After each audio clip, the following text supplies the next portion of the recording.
Hello and welcome to this session on Protogoras.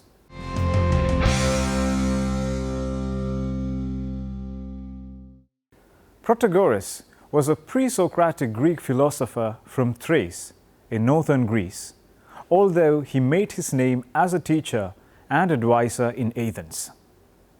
Along with his rough contemporary Gorgias, he is considered one of the major figures in the philosophical school of Sophism, and Plato credits him with having invented the role of the professional sophist or teacher of virtue. He is also known as the father of relativism and agnosticism.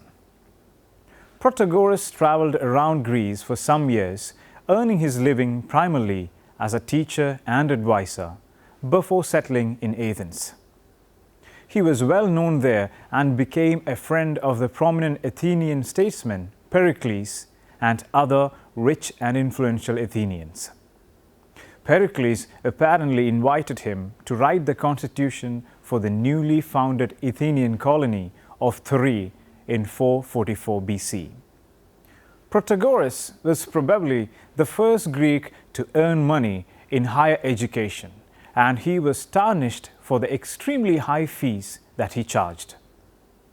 His teaching included such general areas in public speaking, criticism of poetry, citizenship, and grammar. His teaching methods consisted primarily of lectures, including model orations, analysis of poems, discussions of orthoepia, which means the meanings and correct uses of words, and general rules of rhetoric and oratory. His audience consisted mainly of wealthy men from Athens' social and commercial elites. Many later legends developed around the life of Protogoras, including stories concerning his having studied with Democritus, his trial for impiety and atheism, the burning of his books, his flight from Athens to Sicily, and his death by drowning. Protogoras created a major controversy during ancient times through his statement that man is the measure of all things, interpreted by Plato to mean that there is no absolute truth, but that which individuals deem to be the truth. Although there is reason to question the extent of the interpretation of his arguments that has followed, that concept of individual relativity was revolutionary for the time and contrasted with other philosophical doctrines that claimed the universe was based on something objective outside of human influence or perceptions. Philosophy of Protogoras. Despite being mentored by Democritus, Protogoras did not share his enthusiasm for the pursuit of mathematics. Aristotle has said, "For perceptible lines are not the kind of things the geometer talks about, since no perceptible thing is straight or curved in that way, nor is a circle tangent to a ruler at a point, but the way Protogoras used to say in refuting the geometers." Protogoras was skeptical about its application of theoretical mathematics to the natural world. He did not believe they were really worth studying at all.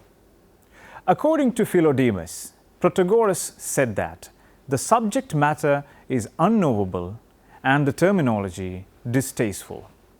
Nonetheless, mathematics was considered to be, by some, a very viable form of art, and Protogoras says on the arts, "Art without practice and practice without art are nothing." Protogoras also was known as a teacher who addressed subjects connected to virtue and political life. He especially was involved in the question of whether virtue can be taught, a commonplace issue of 5th century BC Greece that has been related to modern readers through Plato's dialogue. Rather than educators who offered specific practical training in rhetoric or public speaking, Protogoras attempted to formulate a reasoned understanding on a very general level of a wide range of human phenomena, including language and education. In Plato's work Protogoras, he claims to teach, quote, "the proper management of one's own affairs, how best to run one's household, and the management of public affairs, how to make the most effective contribution to the affairs of the city by word and action." Unquote. He also seems to have had an interest in orthoepia, which is the correct use of words, although this topic is more strongly associated with his fellow sophist Protogoras.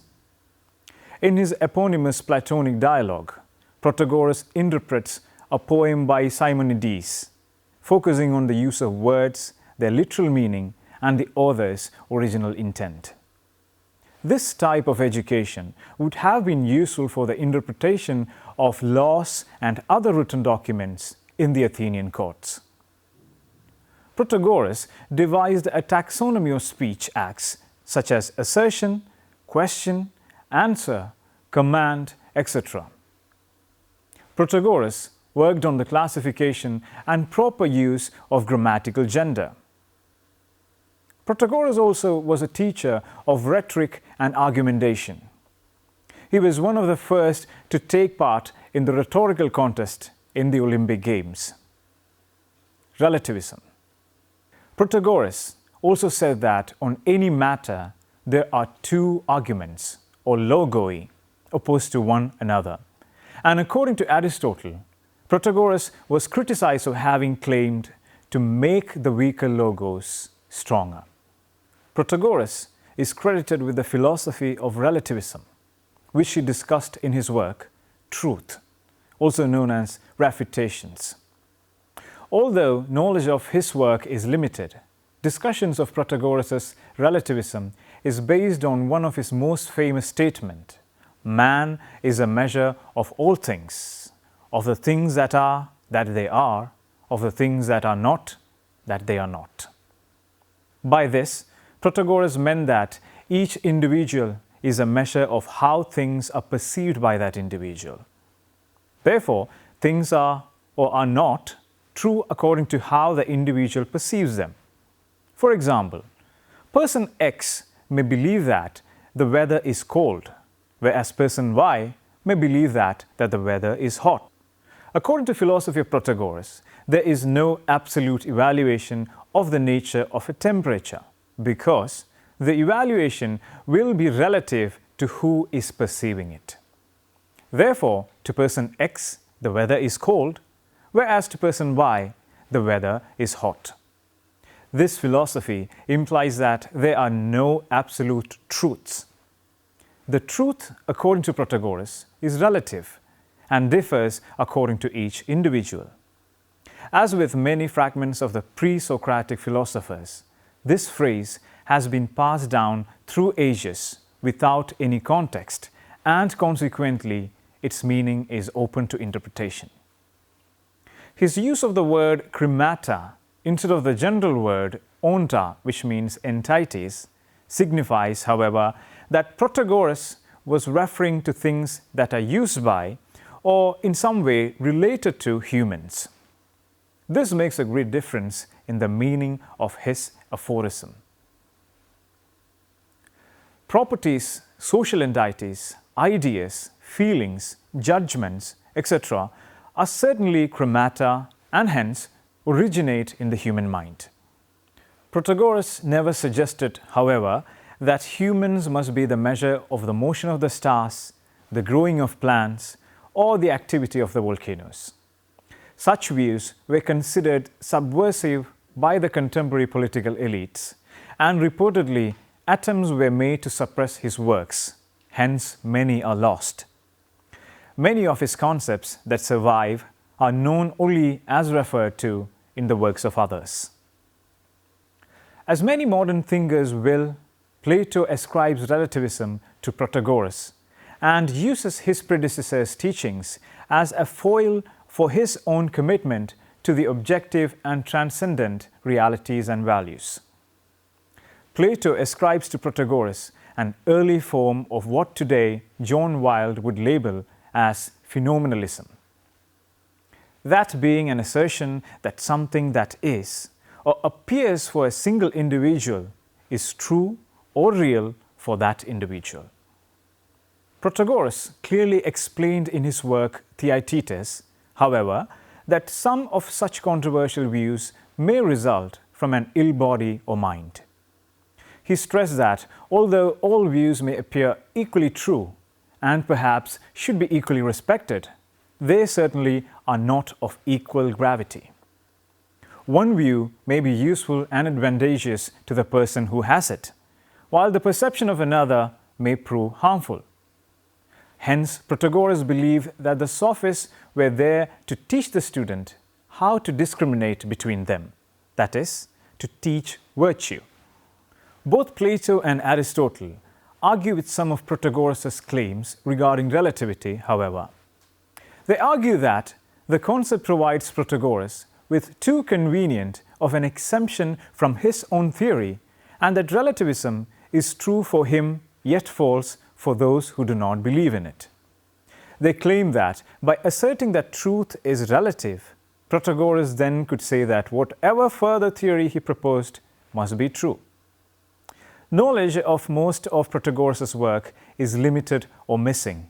Modern attempts to apply the Protagoras theory of relativism tend to result in disagreement and refer to scientific reasoning.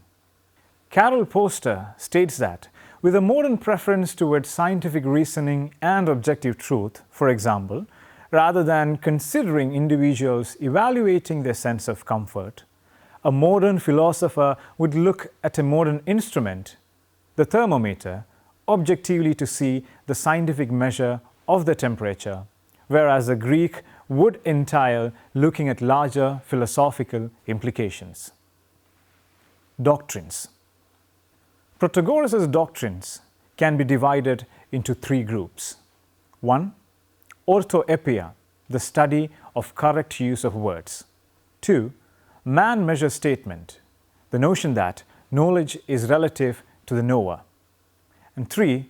Agnosticism, the claim that we cannot know anything about the gods.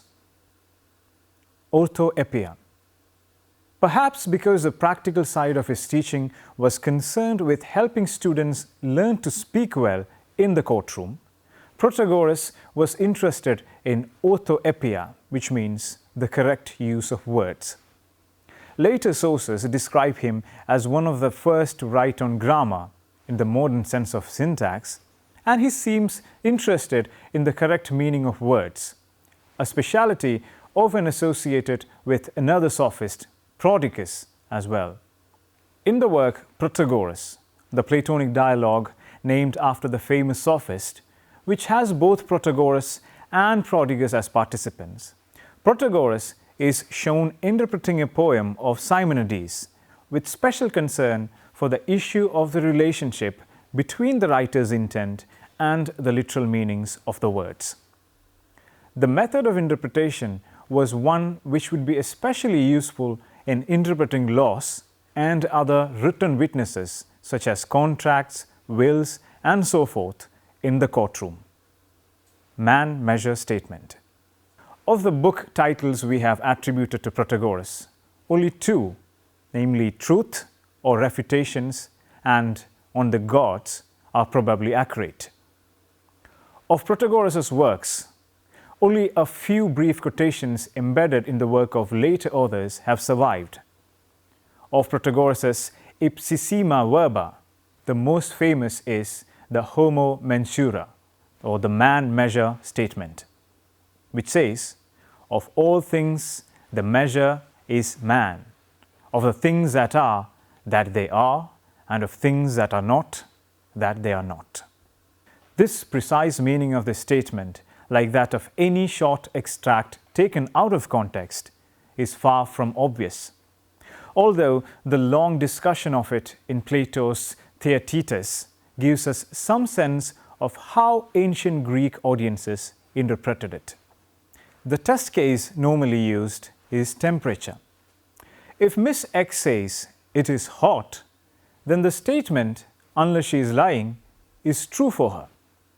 Another person, Miss Y, may simultaneously claim it is cold. The measure of hotness or coldness is fairly obviously the individual person. One cannot legitimately tell Miss X she does not feel hot. She is the only person who can accurately report her own perceptions or sensations. In this case, it is indeed impossible to contradict, as Protagoras is held to have said. But what if Miss Y, in claiming it is cold, suggests that unless the heat is turned on, the pipes will freeze? One might suspect that she has a fever and her judgment is unreliable. The measure may still be the individual person, but it is an unreliable one, like a broken ruler or unbalanced scale. In a modern scientific culture, with a predilection for scientific solutions, we would think of consulting a thermometer to determine the objective truth. The Greek response was to look at the more profound philosophical implications. Even if the case of whether the pipes will freeze can be solved trivially, the problem of it being simultaneously hot and cold to two women remains interesting. If this cannot be resolved by determining that one has a fever, we are presented with evidence that judgments about qualities are subjective. If this is a case, though, it has alarming consequences. Abstractions like truth, beauty, justice, and virtue are also qualities, and it would seem that Protagoras' dictum would lead us to conclude that they too are relative to the individual observer, a conclusion which many conservative Athenians found alarming because of its potential social consequences. If good and bad are merely what seems good and bad to the individual observer, then how can one claim that stealing or adultery or impiety or murder are somehow wrong? Moreover, if something can seem both hot and cold, or good and bad, then both claims that the thing is hot and that the thing is cold can be argued for equally well. If adultery is both good and bad, good for one person and bad for another, then one can construct equally valid arguments for and against adultery in general or an individual adulterer. What will make a case triumph in court is not some inherent worth of one side, but the persuasive artistry of the orator. And so Protagoras claims he is able to make the worst case the better. The oratorical skills Protagoras taught thus had potential for promoting what most Athenians considered injustice and immorality. Agnosticism. Agnosticism is a view that the truth values of certain claims, especially metaphysical and religious claims, such as whether or not God, the divine or the supernatural exist, are unknown and perhaps unknowable. While the pious might wish to look to the gods to provide absolute moral guidance in the relativistic universe of the sophistic enlightenment, that certainty also was cast into doubt by philosophic and sophistic thinkers, who pointed out the absurdity and immorality of the conventional epic accounts of the gods. Protagoras' prose treatise about the gods began, "Concerning the gods, I have no means of knowing whether they exist or not, or of what sort they may be. Many things prevent knowledge, including the obscurity of the subject and the brevity of human life." Social consequences and influences. As a consequence of Protagoras' agnosticism and relativism, he may have considered that legislative and judicial laws were things which evolved gradually by agreement and thus could be changed by further debate.